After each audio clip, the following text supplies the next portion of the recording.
up guys, my name is Devin and welcome back to another episode of Footballrs. In today's video, we're going to be comparing the brand new Nike Vapor Edge 360 Untouchable to the OG Nike Untouchables from 2014. Let's do it. All right guys, so you probably thought in the thumbnail and the intro of this video, but today we're going to be comparing the OG Nike Vapor Untouchables to the new pair they just dropped in 2024, the Nike Vapor Edge 360 Untouchable. So I have the pair right here in the box, nice orange box.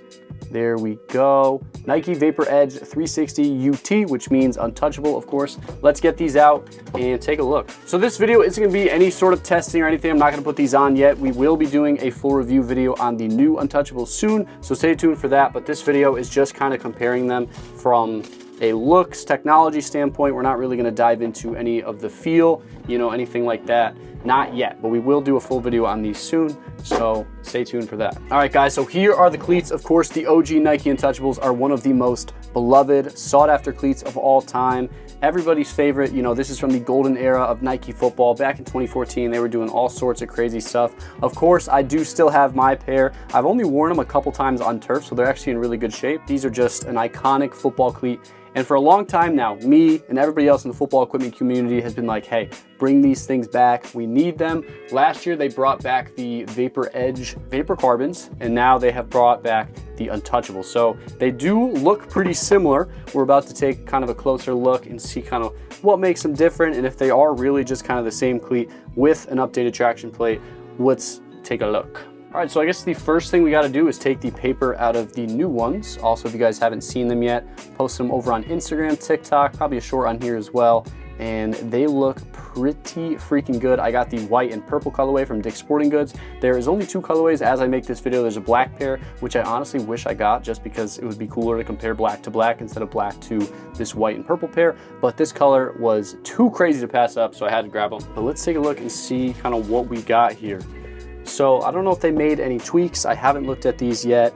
This is my first impression, first look. Again, we will do a full video on these. Yeah, so let's dive right into it. All right, guys, so here are the cleats kind of side by side so you guys can kind of take a look for yourself. And the upper looks pretty much identical as far as materials go. You guys can see it's a nice fly knit upper, pretty much the same stuff. And then the cuff, it's a little bit different, but these are pretty much the same. Give you guys a good look at the tongue. So it looks like you have kind of a nice breathable mesh in between the laces, kind of tough to see, especially with the white.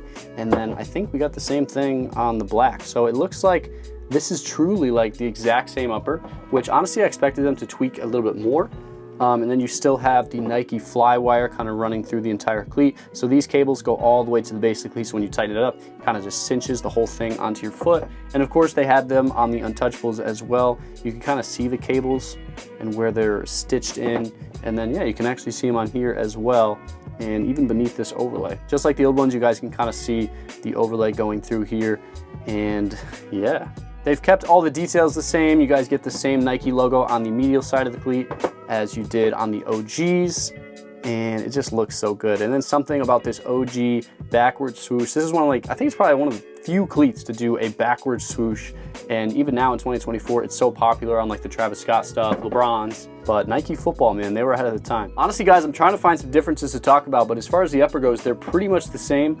These laces are black with some white lines going through them, but they're kind of like those rope laces. They're not totally filled in the middle. I don't know another way to describe them, but something unique about these laces that I think everybody knows and loves is these little stripes kind of on the aglet. And then with the new pair, we just got black. So that's kind of the first notable difference. It's a minor one, but it is definitely a difference. But yeah, honestly guys, everything as far as the upper feels pretty much the same. I am curious to see about this padding. So you guys can see that's a substantial amount of padding in the heel. And honestly, these are what, 10 years old now? These I think used to have that same padding, but I think I wore it down a little bit over time. It is possible that the new ones have slightly, just a little bit more padding. Could be wrong. Kind of hard to tell because these are not brand new from 2014. I have worn these a couple times, so they're a little bit beat up, but definitely some padding. But I think the new ones have a little bit more, or like I said, the foam is just kind of worn down over time. While we are talking about the inside of the cleat, let's pull out the insoles. This is going to be a major difference. I don't know if I've ever pulled out the insoles on the OGs, and they are glued in. So this is 10-year-old glue that I should not be ripping out, but here I am. So this is the insole from the 2014 pair. NikeFootball.com, what a throwback. kind of just a very simple design. You have a kind of a reinforced foam right here. This blue stuff feels really nice. And then on the top, this was such a cool detail. You kind of have like an American flag with the Nike and the stripes that you saw kind of on those aglets.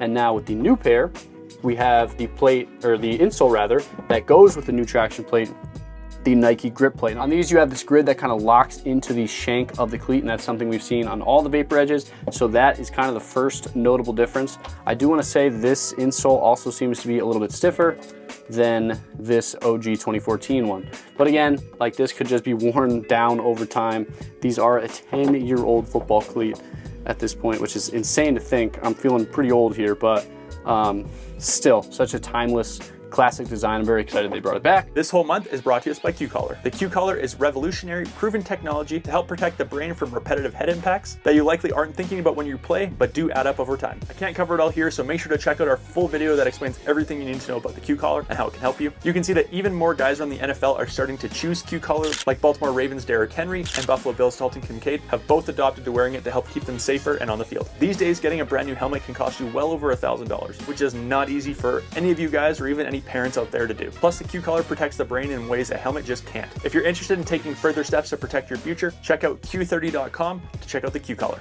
So now the next thing I want to note is the location of the size tag. Another like super minor detail, but like I said, guys, there's not really much. This one's kind of coming out of the padding, and then this one was located on the padding, so you guys can kind of see in there. It's kind of tough to see. Also, these are different sizes, so it would be tough to give you like a true comparison as far as like performance, because they are different sizes. These ones used to run super small, and I think these ones still run small, but I think these ones, from what I've seen in my Instagram comments, is that people are saying size up half a size, and the OG ones, you want it to size up a full size to get a good fit. Now, something else I'm noticing is the heel loops. They kind of maintain those same stripes that they did on the OG pair, but there's no letters. So this, it's kind of tough to see. It says Nike Football, and then the old one of my favorite things about these cleats, says see you later. And Nike totally missed the mark. They did not put that on this cleat whatsoever. I would have loved to see a little see you later action on this 2024 pair. Kind of a missed opportunity. They didn't put anything there. They got the lines right, but they didn't put the text. So L on Nike, would have loved to see that, but oh well. All right, guys, now the real reason you're here is to talk about the traction plate. So of course, the 2014 has the OG Vapor Carbon traction plate, one of the most beloved traction plates of all time. And the new 2024 pair, and the reason a lot of people aren't buying these is because they have the edge plate. So this is Nike's new, most updated skill football plate. And a lot of you guys don't like it. A lot of you guys really wish they released them with this traction plate. And honestly, I can't blame you. This traction plate, I'm not sure if it's a nostalgia thing or if it's truly just that well of a performing traction plate. I do wish they brought this back. I do wish they put that on this cleat to just complete the retro vibes. But if they did that, Nike's kind of admitting like, hey, we can't innovate anything else. So this is their attempt at kind of blending the best of both worlds. So I know I said I'm not going to do any testing, but I do want to see kind of which has a more snappy feel or if they're comparable. Because one of the things about the Vapor Carbon plate is that it was super stiff, super snappy. And yeah, this is, let's see, I'll give you guys a good look at both. This is very stiff. And then this one, definitely a lot softer. So definitely going to lose a little bit of points there. You don't have that same rigid plate. But of course, that rigid plate isn't for everybody. You know, a lot of people like the idea of a more less stiff football cleat, but a lot of you true gamers out there just loved how stiff this plate is, and honestly, I can't blame you. Also, the look of this traction plate, dude, it brings back so many memories. It just looks so good. You've got 1, 2, 3, 4, 5, 6 circle studs in the front, then you got the blade studs in the middle, the 4 sharp ones in the front, and then in the rear, these 2 big circle ones, and then that kind of that rear dagger piece right there, and then the Nike Carbon propulsion system. So that's going to be kind of that stiffness that propels you, that's the word, propels you into your next step, and you're just not going to get that with this softer, less stiff traction plate. So yeah, guys, honestly, Nike kept these cleats pretty similar to the OGs, but the main takeaways, the main differences are going to be the no see you later and Nike Football on the heel loop, a little bit more padding on these, I think, different insole, and then of course the Vapor Edge traction plate versus the OG Vapor Carbon traction plate. Honestly, the cleat is pretty simple. It still looks just as good as it did 10 years ago. The design is so iconic. It just looks so good. Nobody can tell me differently. It's just such a good looking football cleat. Excited to test them out and see how they do in a full review video. So that's going to come out eventually, maybe in like a month or so. Honestly, not sure when we're going to get to these. We have a ton of content to get through. But yeah, hope you guys enjoyed this video. There you guys have it. There's a full comparison for the brand new 2024 Nike Vapor Edge 360 Untouchable to the OG pair from 2014. Hope you guys did enjoy this video. If you did, like the video, comment what you guys want to see us do next, and subscribe for more videos just like this one. My name is Devin, and thank you guys so much for tuning into another episode of Footballrs.